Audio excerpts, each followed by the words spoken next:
Kamu pernah ketemu orang seperti ini? Atau jangan-jangan kamu pernah jadi orang ini? Dia rajin doa, rajin baca Alkitab, rajin ikut ibadah. Tapi hidupnya kayak orang yang lagi ngejar kereta tiap hari. Gelisah, kepalanya nggak pernah berhenti muter. Yang dipikirin bukan cuma apa yang harus aku lakukan, tapi gimana caranya supaya semua tetap sesuai rencana. Dan kalimat favoritnya begini, "Tenang, aku beriman kok." Tapi begitu ada satu hal yang meleset dari rencana, ya cuma satu, langsung panik, langsung buru-buru benerin, langsung cari cara biar hasilnya balik sesuai yang dia mau. Dan itu yang bikin aku mikir, kadang kita menyebutnya iman, padahal yang sebenarnya sedang terjadi adalah kontrol.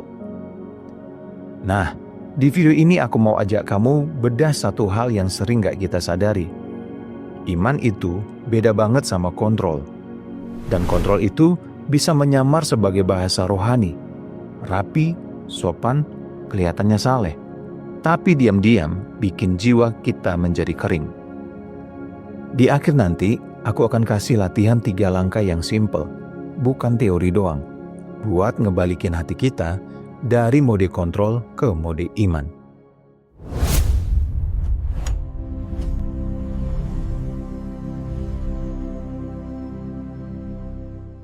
Aku ngomong begini bukan buat menghakimi kamu. Aku ngomong begini karena aku juga pernah ada di situ. Dan ini penting. Iman Kristen itu bukan teknik supaya hidup sesuai kemauan kita. Iman Kristen adalah menyerahkan diri kepada pribadi Allah yang hidup, bukan menyerahkan diri kepada metode. Oke, kita mulai dari definisinya dulu.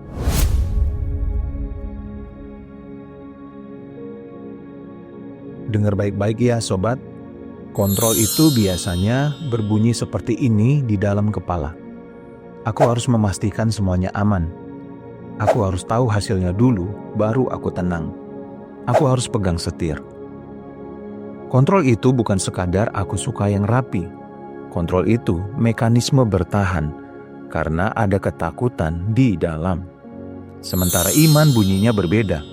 Iman itu berkata, aku percaya Tuhan itu baik. Aku akan taat hari ini. Aku akan berdoa dan bekerja. Tapi aku tidak akan memaksa Tuhan menuruti jadwalku. Ini bedanya yang sering kacau. Banyak orang percaya bukan kepada Tuhan, tapi percaya kepada cara. Percaya kepada rumus. Seolah-olah begini. Kalau aku doa begini, kalau aku deklarasi begitu, kalau aku pakai ayat ini, kalau aku lakukan itu, maka Tuhan pasti akan melakukan ini dan itu. Dan aku mau bilang dengan lembut tapi jelas, itu bukan iman, itu transaksi.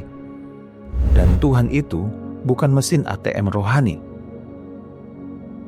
Dalam iman Kristen, doa itu bukan komando, doa itu perjumpaan. Doa itu berdiri di hadapan Allah yang hidup.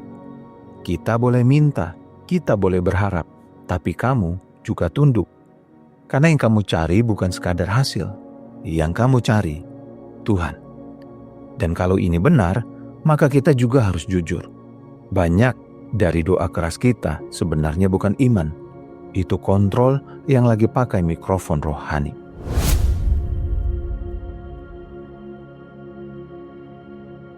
Sekarang kita coba lakukan tes cepat.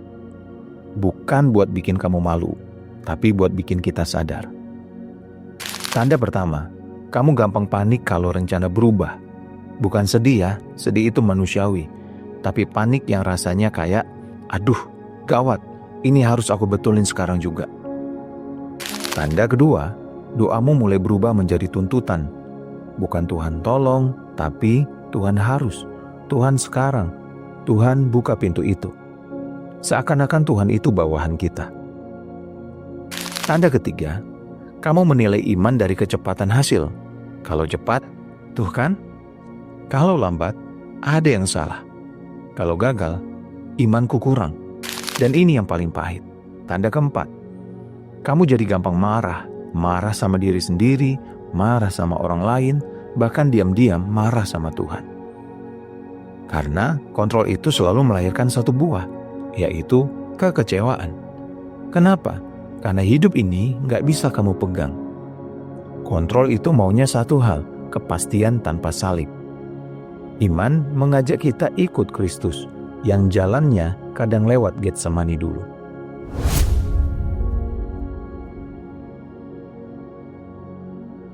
Sekarang kita jujur ya, kenapa kontrol itu enak? Karena kontrol membuat kita merasa aman. Ada orang kontrol karena takut kehilangan uang. Ada yang kontrol karena takut kehilangan reputasi. Ada yang kontrol karena takut sakit. Ada yang kontrol karena takut ditinggalkan. Kontrol itu seperti obat penenang palsu. Dia menenangkan sebentar, tapi efek sampingnya panjang. Dalam tradisi apostolik, kita mengenal konsep passions, nafsu atau dorongan hati yang mengikat. Nah, kontrol sering lahir dari passion yang halus, yaitu takut, kesombongan, dan kebutuhan untuk menjadi Tuhan kecil atas hidup sendiri. Aku tahu ini kedengarannya tajam, tapi justru di situ obatnya. Kalau akar masalahnya spiritual, solusinya juga spiritual, bukan sekadar positive thinking. Kontrol itu bukan cuma masalah strategi hidup.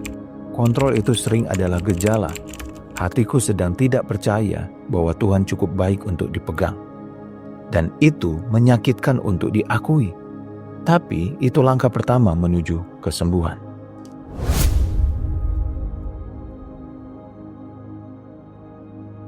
Sekarang kita masuk ke inti video ini. Kalau kontrol itu salah, iman yang benar itu seperti apa?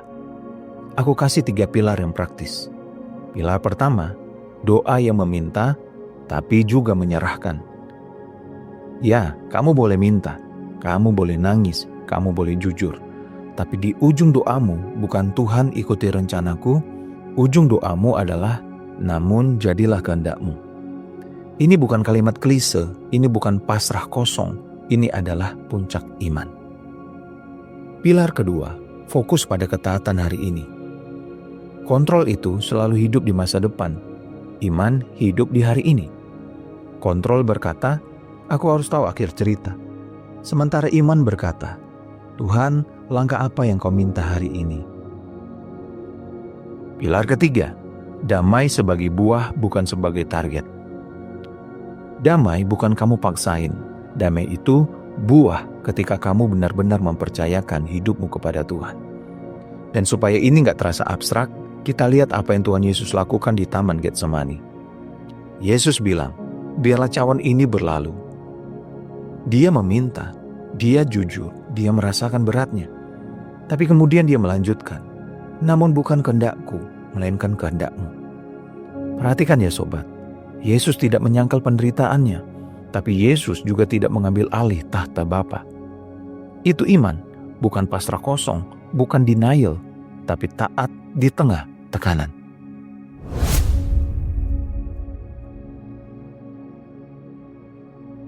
Nah, sekarang aku ajak kamu untuk lakukan praktik sederhana. Ambil 30 detik, jangan skip. Langkah pertama, sebutkan satu hal yang paling kamu coba kontrol mati-matian. Satu saja, mungkin keuangan, kesehatan, anak, pekerjaan, pasangan, atau masa depan. Nah, langkah kedua, ucapkan doa ini pelan-pelan. Tuhan Yesus Kristus, aku lepaskan genggamanku. Aku serahkan ini kepadamu. Ajari aku taat hari ini. Kasih aku damai yang benar. Langkah ketiga, lakukan satu tindakan kecil yang bijak hari ini. Bukan panik, bukan manipulasi, tapi tindakan yang benar. Silakan telepon orang yang kamu pengen telepon. Minta maaf kalau kamu salah, dan kerjakan yang harus kamu kerjakan. Atur ulang prioritas, tidur kalau kamu perlu istirahat.